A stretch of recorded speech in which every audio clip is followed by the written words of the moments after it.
Olá, meus caros, tudo bem convosco? Então, espero que estejam a passar uma boa quarentena. Tal como eu vos disse, estes vídeos vão servir para nós acompanharmos a leitura dos Maias, dos próximos capítulos. Ahm, Portanto, não vai ser muito diferente de como temos feito nas aulas, ou seja, vou ler excertos das aulas, de certas partes dos Maias. Vocês vão acompanhando e vão sublinhando, tal como temos feito nas aulas, só que desta vez de uma forma mais dispositiva. E pronto, como isto é formato vídeo, vocês podem sempre a qualquer altura pausar o vídeo para localizarem o início dos parágrafos, porque isso é importante. E também depois no final de verem o vídeo, se quiserem, depois podem enviar questões por e-mail, algum tenham percebido muito bem, podem dizer, está bem? E estes vídeos também, pelo menos este primeiro e o segundo, é no fundo para experimentarmos como é que isto funciona. Se vocês quiserem, continuamos assim, se não, continuamos de outra forma, está bem? Há outra coisa também que é importante, que é vocês não esperarem só por estes vídeos para continuarem a leitura, está bem? Ou seja, vocês efetuem uma leitura autónoma dos capítulos, pelo menos ao longo das duas próximas semanas até o capítulo 6. É importante que façam isso. Mas depois também durante o período de férias da Páscoa, depois faremos um ponto de situação e aí também dar-vos aí novas instruções sobre o que devem seguir, está bem? Pronto, estejam também atentos ao e-mail de turma, porque é aí que eu vou enviar instruções adicionais. Ou seja, juntamente com estes vídeos, vou enviar também alguns PowerPoints com alguns conteúdos que vocês devem registrar no caderno diário. Em tudo semelhantes àqueles que nós temos feito também nas aulas. E eu digo registrar no caderno diário porque é importante que vocês mantenham o vosso registro o mais próximo, o mais habitual de como costumam fazer. Ou seja, não se deixem, não sejam limitados por esta interrupção para alterar as vossas rotinas, está bem? Mas no entanto, eu aí deixo ao vosso critério, está bem? Ou seja, se preferirem apenas imprimirem, sublinharem, por mim tudo bem, mas eu acho que era importante que vocês também continuassem a registrar no caderno diário, já que têm tudo lá, continuavam também a registrar, está bem? Pronto, depois mais para o final da semana, por volta de quinta-feira, e eu certamente vou enviar-vos algumas instruções de trabalho. Poderá ser uma ficha de trabalho ou poderão ser algumas questões que estão no vosso manual. Portanto, o manual tem excertos de capítulos dos Maias, como temos vindo a ler, e eu posso pedir-vos que vocês respondam a algumas dessas questões, está bem? No entanto, eu enviarei sempre por o registro, por e-mail, um caderno para vocês acompanharem, está bem? Pronto, posto isto então, nós vamos agora começar com o capítulo 2, está bem? Portanto, para contextualizar, nós tínhamos visto até a parte em que o Pedro da Maia, no primeiro capítulo, terminou com a fuga de Pedro da Maia de Lisboa, devido ao conflito que ele tinha mantido com o seu pai, porque este recusar o relacionamento dele com a Maria Monforte. Então Pedro e Maria casaram-se à revelia do pai e fugiram, está bem? Então no início então, do capítulo 2, nós temos uma vida, temos o Pedro e a Maria a terem uma vida luxuosa por toda a Europa. Portanto, podem mesmo fazer este registro. Portanto, Pedro e Maria com uma vida luxuosa por toda a Europa. E o Pedro, que nós tínhamos visto no primeiro capítulo, que ele tinha uma personalidade fraca, mantém aqui essa sua personalidade fraca porque ele obedece em tudo à Maria. Ou seja, por onde a Maria vai, ele segue-a. O Pedro não tem uma personalidade forte, não tem um carisma, não tem carisma, e então ele segue, por onde a Maria vai, ele segue. Tá bom? Então é nesse contexto que nós encontramos aqui o capítulo 2, tá bem? Vai ser uma leitura um bocadinho longa, porque o capítulo 2 é um bocado longo, por isso não se esqueçam de fazer as pausas onde acham que é necessário para efetuarem registros, tá bem? Pronto, então começamos aí logo no primeiro parágrafo com a frase inicial que é Pedro e Maria numa felicidade de novela. Eles aqui estão em Itália, então esta frase estabelece logo o contexto e o clima em que Pedro e Maria estão a viver o seu relacionamento. Está bem? E, no entanto, a Maria nunca estava satisfeita. Era uma pessoa muito difícil de agradar. Porquê? Porque logo aí, mais ou menos a meio desse parágrafo, temos mas um dia, em Roma, Maria sentiu o apetite de Paris. Ou seja, tanto queria estar em Roma como queria ir para Paris. Ou seja, nunca estava satisfeita. E temos aí, então, uma descrição mais pormenorizada. Sigam. Podem sublinhar. Portanto, quanto melhor seria habitar um ninho acolchoado nos Campos Elíseos e gozarem ali um lindo inverno de amor. Avancemos um bocadinho e, além disso, aquela velha Itália clássica enfastiava já. Tantos mármores eternos, tantas madonas começavam a dar tonturas à sua pobre cabeça. Suspirava por uma boa loja de modas sobre as chamas do gás ao rumor do boulevard. Depois tinha medo da Itália, onde todo o mundo conspirava.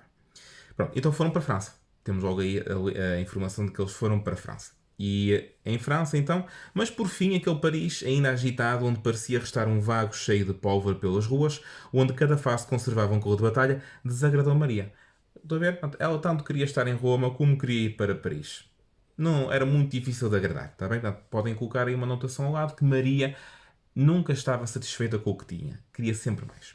Por outro lado, também temos aqui uma revelação, também uma continuação da incerteza, da fraqueza do caráter de Pedro da Maia. E no parágrafo seguinte temos aí a referência, podem sublinhar, que depois principiou-se a falar-se de novo em revolução em golpe de Estado.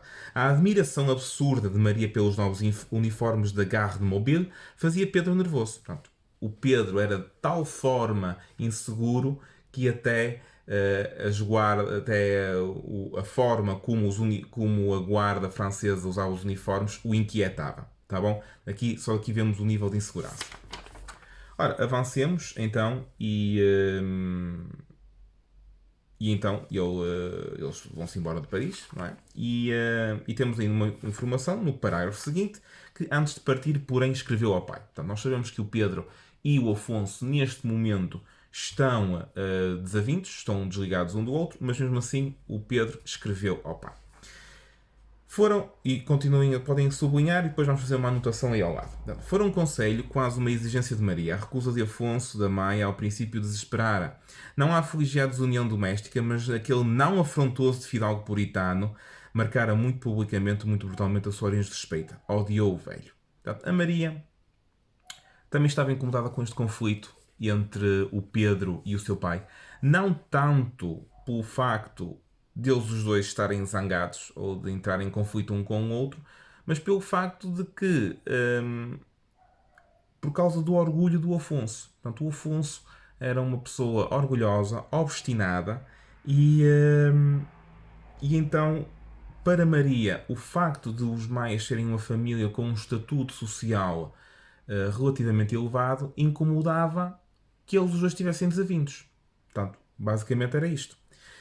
Ou seja, ela não estava muito incomodada com o facto de eles estarem chateados um com o outro. Não era esse o aspecto que a incomodava, mas sim o aspecto da questão social. A questão de eles estarem desavindos por falta e isso impedir, de certa forma, que ela, Maria, tivesse acesso, se calhar, a festas e ao contacto com pessoas de um certo prestígio.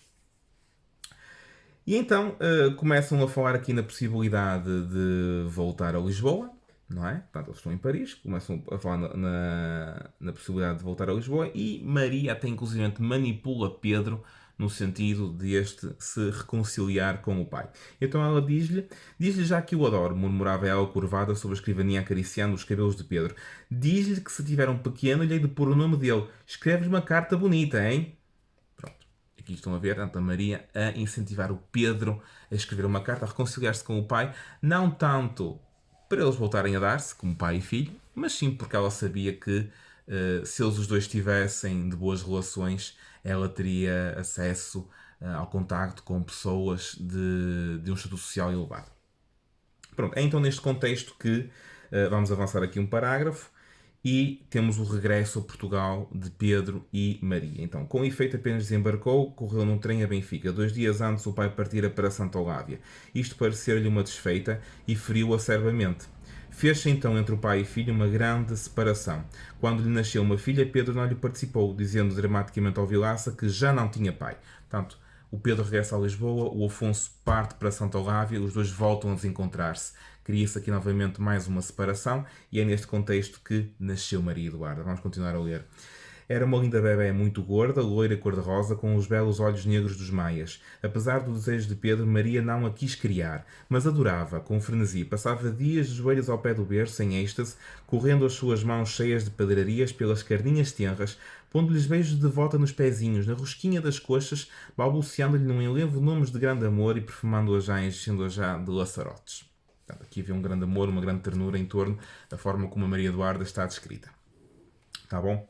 Pronto, apesar desta separação, o Pedro amava Afonso, na mesma, pronto, obviamente, não deixava de o amar, e inclusivamente ele refere a seguir, portanto, tem uma linha de diálogo que ele refere, é meu pai, Maria. Portanto, ou seja, apesar de todos os desencontros, ele reconhece que é pai e quer se reconciliar. Pronto, vamos então aqui avançar. Portanto, entretanto, depois, o facto da Maria ter nascido, mas reparem como o nome da Maria Eduarda, o nome da bebé, nunca é referido. Nós sabemos que é a Maria Eduarda, ou seja, o leitor nesta altura ainda não sabe que é a Maria Eduarda, obviamente, mas o nome da bebé nunca é mencionado nestes momentos. Nós já sabemos que é a Maria Eduarda, mas para o leitor que está a ler pela primeira vez, não sabe que é ela. Tá bom? Pronto, entretanto, o Pedro e a Maria Monfort têm uma vida muito boémia, cheia de festas, luxo, ostentação. E começamos a ver isso no parágrafo que começa com começara então uma existência festiva e luxuosa. Podem sublinhar, ou seja, se tiverem de algum tempo, não esqueçam de pausar o vídeo. E luxuosa, que segundo dizia o Alencar, o íntimo da casa, o cortesão da Madame, tinha um saborzinho de orgia distingué como os poemas de Byron. Eram realmente as soirées mais alegres de Lisboa. Ceava-se à 1 hora com champanhe. Talhava-se até tarde um monte forte. Inventavam-se quadros vivos em que Maria se mostrava soberanamente bela sobre as roupagens clássicas de Helena ou no luxo sombrio do luto oriental de Judite. Ou seja, muita festa, muita ostentação, muito luxo. Pedro e Maria viviam à grande. Bom, cheio de festas. Vamos então aqui avançar. Maria, como já tínhamos visto na primeira aula, no primeiro capítulo, era uma mulher muito bela, era uma mulher lindíssima e obviamente isto fazia com que ela fosse imensamente cortejada por outros. Ora, isto não era bom para o Pedro. Pedro era inseguro, Pedro era fraco de personalidade e isto não lhe agradava sobremaneira, mas ele tinha simplesmente de lidar com a situação. Verifiquem o parágrafo que começa com a paixão do Alencar era inocente, mas dos outros íntimos da casa mais de um certo balbuciaria já a sua declaração no boudoir azul em que ela recebia às 3 horas. Portanto, muitos pretendentes e Pedro começava a ficar descontente. Verifiquem neste parágrafo também isso. Pedro, todavia, começava a ter horas sombrias. Sem sentir ciúmes, vinha-lhe às vezes de repente um tédio daquela existência de luxo e de festa, um desejo violento de sacudir da sala esses homens, os seus íntimos, que se atropelavam assim tão ardentemente em volta dos ombros decotados de Maria.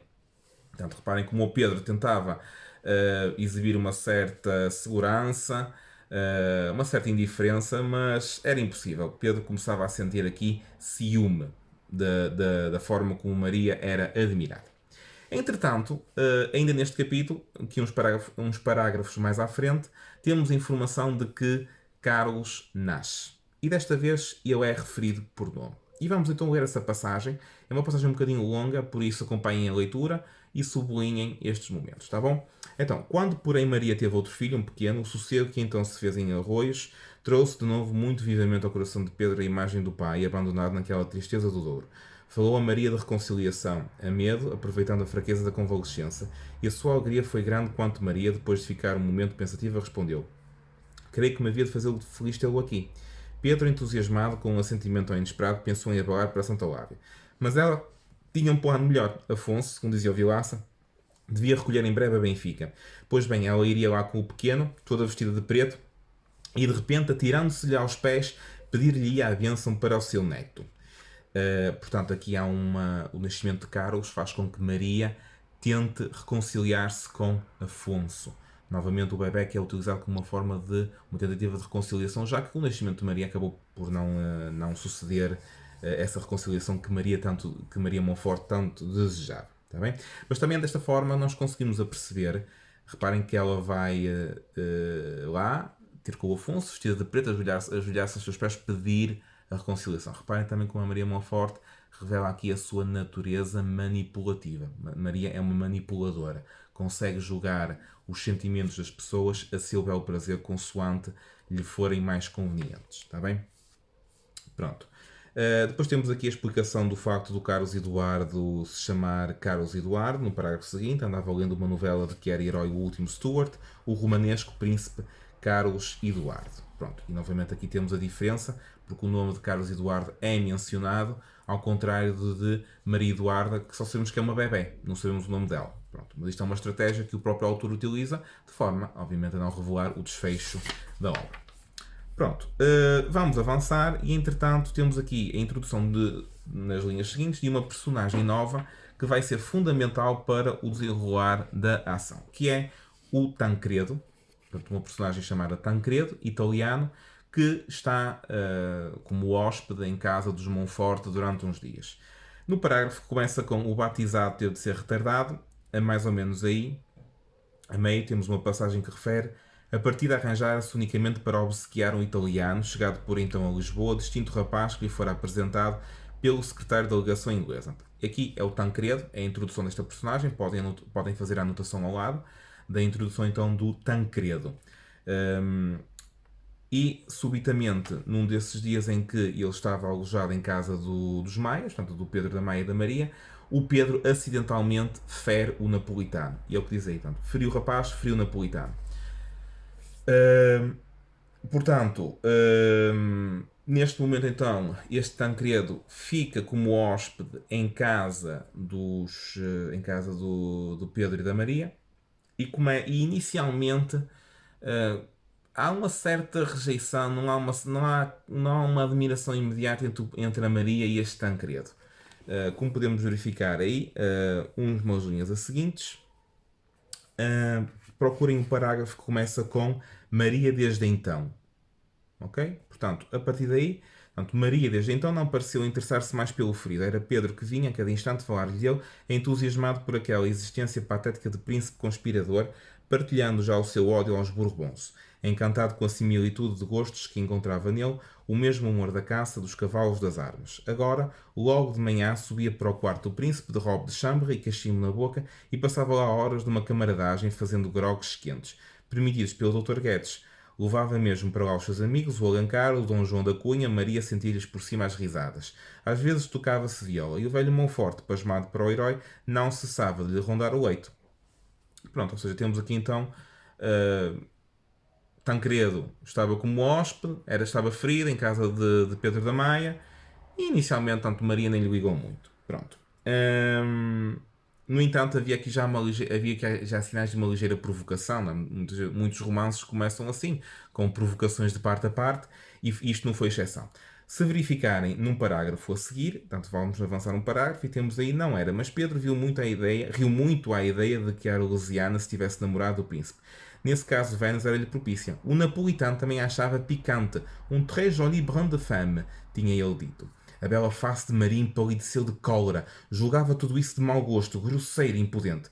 Portanto, reparem como a Maria aqui sentia-se, não dizemos já enciumada, mas havia aqui já uma ponta.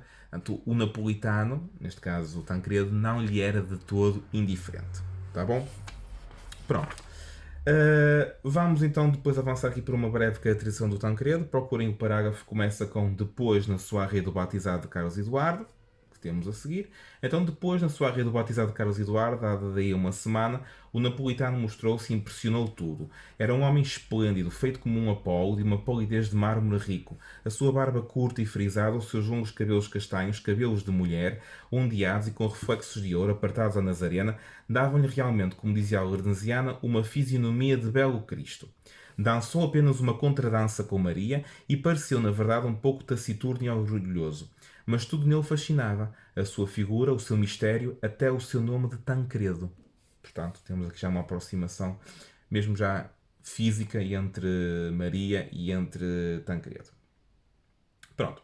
Depois, mais à frente, temos aqui uma técnica, vamos aqui ver um aspecto mais formal da escrita do Eça de Queiroz, que é importante que vejamos, que é o chamado discurso indireto livre. No que é que consiste? Vamos ver primeiro o exemplo e depois passemos à explicação.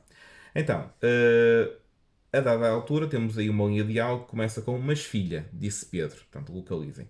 "Mas filha", disse Pedro, "escuta, nós não vivemos também em plena orgia. Há alguns amigos que vêm..." E depois temos a seguir: pois sim, mas realmente estava decidida a ter um interior mais calmo e mais doméstico. Era mesmo melhor para os bebés, pois bem queria que o papá estivesse convencido dessa transformação para que as pazes fossem mais fáceis e eternas. Portanto, temos aqui um exemplo do discurso indireto livre, ou seja, temos uma linha de diálogo que é dita pelo Pedro da Maia e depois, em vez da outra personagem responder também num discurso direto, ela responde de uma forma indireta. Está bem? Portanto, isto é uma técnica que é utilizada pelo discurso, que é utilizada pelo Eça de Queiroz muito recorrentemente ao longo do romance, que nós também vamos verificar à medida que vamos vendo estes excertos e estes capítulos. Está bem? Pronto.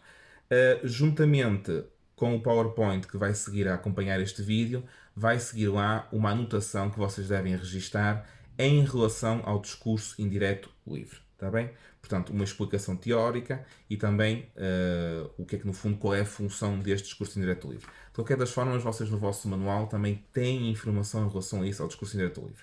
Agora, no momento, não sei precisar a página, mas também lá temos informação, mas eu forneço-vos a anotação. Pronto, entretanto, depois desta dança que existiu entre o Tancredo e a Maria, começou a haver uma aproximação entre ambos. Ou seja, aquela irritação inicial que a Maria sentia quando estava próxima do Tancredo deixou de existir. E os dois começaram a aproximar-se bastante. E temos a seguir, avancemos alguns parágrafos, quando Maria refere, não, Maria não, mas o narrador refere, e estas correntes bruscas de afeto comunicavam-se de certo, porque nesse momento Maria tinha sempre um dos seus lindos sorrisos para o papá ou vinha beijá-lo na testa. De dia ocupava-se de coisas sérias, organizar uma útil associação de caridade, a obra pia das cobertoras, com o fim de fazer, no inverno às famílias necessitadas, distribuições de agasalhos, e presidia no salão de arraios, com uma campainha, as reuniões em que se elaboravam os estatutos. Visitava os pobres. Ia também a miudadas vezes a uma devoção às igrejas, toda vestida de preto, a pé, com um véu muito espesso no rosto. Isto é um bocadinho a rotina da Maria do que ela fazia, tá bom? Pronto. Ao mesmo tempo, começa a crescer uma ligação entre também a Maria e a filha, cujo nome continua sem ser mencionado. Refere ao início do parágrafo. Ao mesmo tempo, a sua paixão pela filha crescia. Pronto. E neste momento, então, Maria também volta. Como as coisas já estão a correr bem, ela volta a adiar um bocadinho a reconciliação com o Afonso da Maia. E refere aí numa linha uns parágrafos abaixo. Ainda não, disse ela refletindo, olhando o seu cálice de bordeus. Teu pai é uma espécie de santo. Ainda o não merecemos. Mais para o inverno. Já adiando, se calhar deixando antever algo. Ora, vamos avançar e temos aqui, então, um momento muito importante deste capítulo 2, neste parágrafo que vamos começar a ler, e é quando se dá então a fuga de Maria com Tancredo. E tomem atenção, portanto, temos aqui uma mudança de local físico, de espaço físico, e também tomarem atenção o tempo meteorológico que descreve a cena, que está de acordo também com todo o sentimento que invade as personagens que aqui estão presentes nesta cena. Então, uma sombria tarde de dezembro de grande chuva, Afonso da Maia estava no seu escritório lendo, quando a porta se abriu violentamente e, alçando os olhos do livro, viu Pedro diante de si. Vinha todo enlameado, desalinhado, e na sua face lívida, sob os cabelos revoltos, luzia um olhar de loucura. O velho ergueu-se, aterrado, e Pedro, sem uma palavra, atirou-se aos braços do pai, rompeu a chorar perdidamente. Sublinhem isto, porque é o momento em que Pedro e Afonso se encontram. E tomem atenção para o tempo. Uma sombria tarde de dezembro de grande chuva. Portanto, o tempo meteorológico está aqui de acordo, acompanha também o sentimento das personagens. Vamos avançar umas linhas. Estive fora de Lisboa 2 dias. Voltei esta manhã. A Maria tinha fugido de casa com a pequena.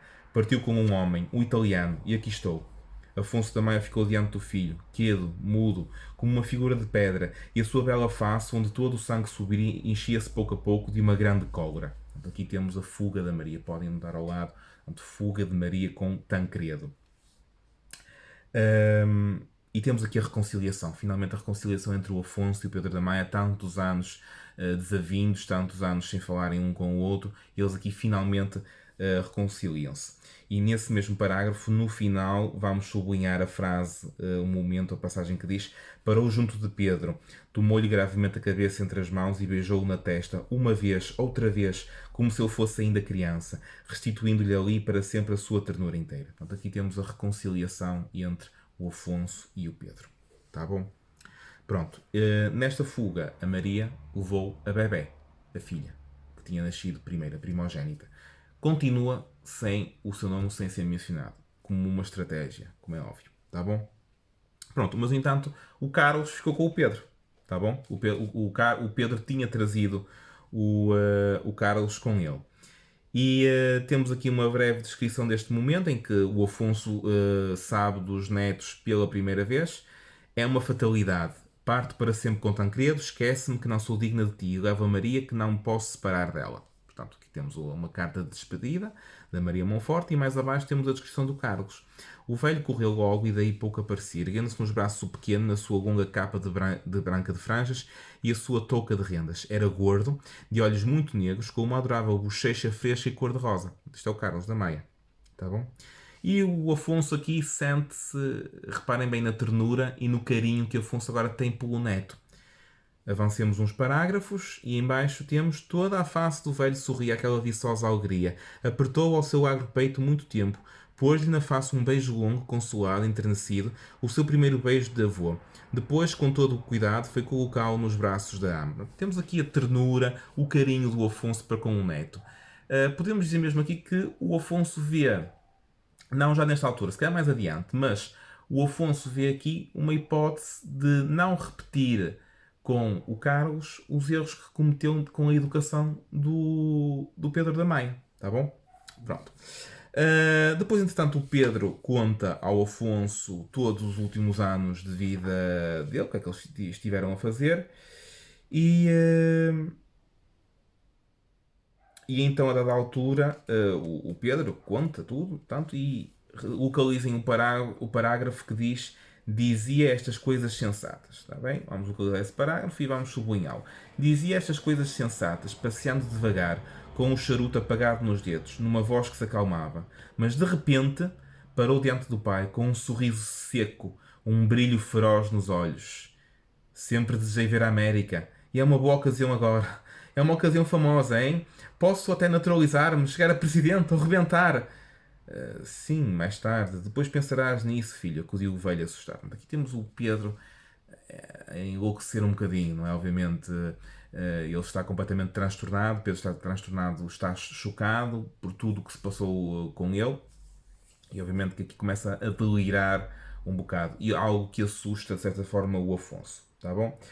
No meio disto tudo, Afonso, apesar de tudo, tenha uma certa esperança que as coisas se possam endireitar.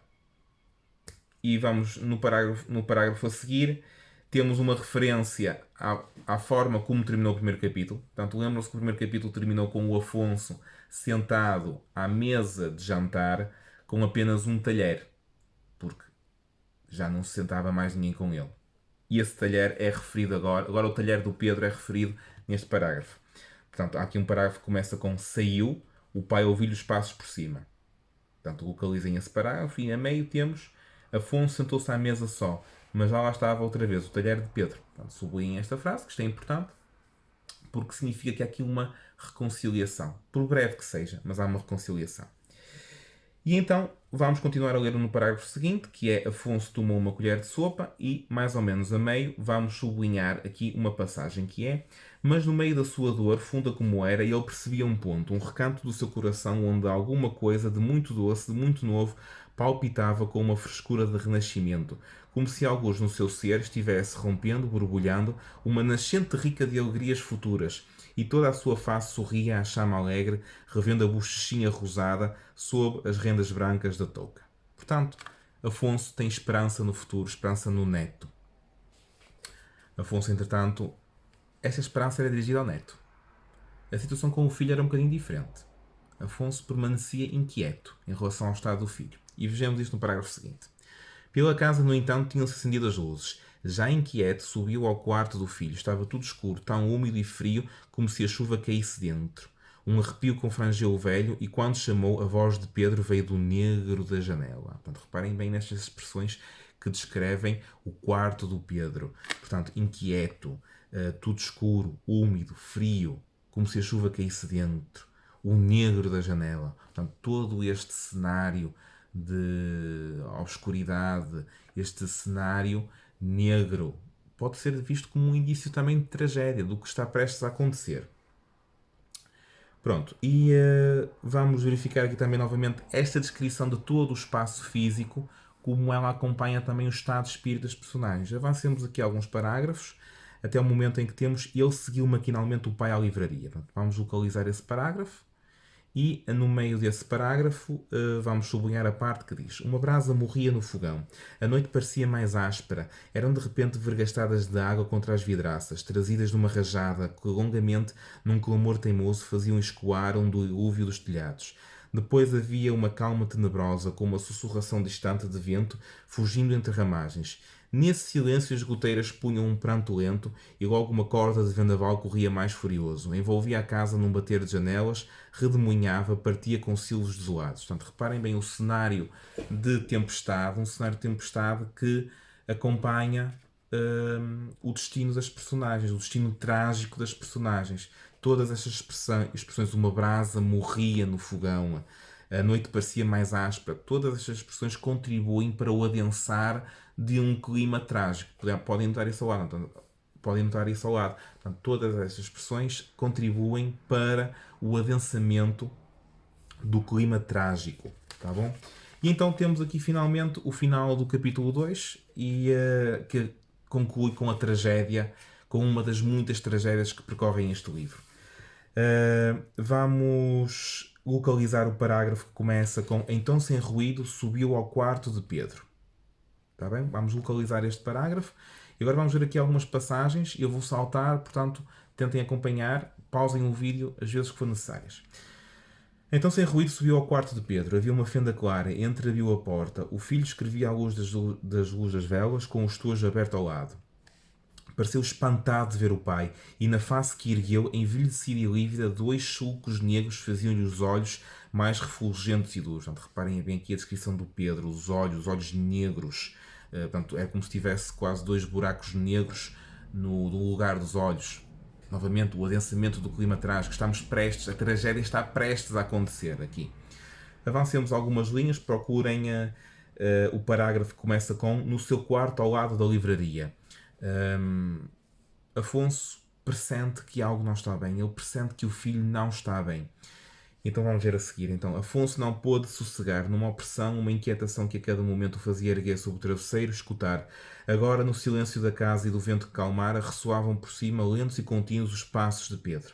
A madrugada clareava, Afonso ia adormecendo, quando, de repente, um tiro atroou a casa. Precipitou-se do leito, despido e gritando, um criado acudia também com a lanterna. Do quarto de Pedro, ainda entreaberto, vinha um cheiro de pólvora, e aos pés da cama, caído de bruços numa poça de sangue que se ensopava no tapete, Afonso encontrou o seu filho morto, apertando uma pistola na mão.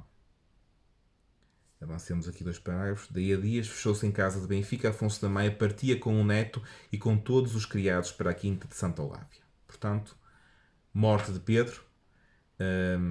Temos aqui uma das primeiras tragédias, mesmo uma das primeiras mortes graves a acontecer em todo o romance. Portanto, o suicídio de Pedro. Podem assinalar ao lado. O suicídio de Pedro, que culmina então, este capítulo culmina com este suicídio. E só para terminar então, temos então depois do suicídio de Pedro, Afonso e toda a sua família abandonam esta casa em Benfica e vão para Santa Olávia, que era a casa, uma casa de férias que eles tinham, uma outra casa que a família Maia tinha.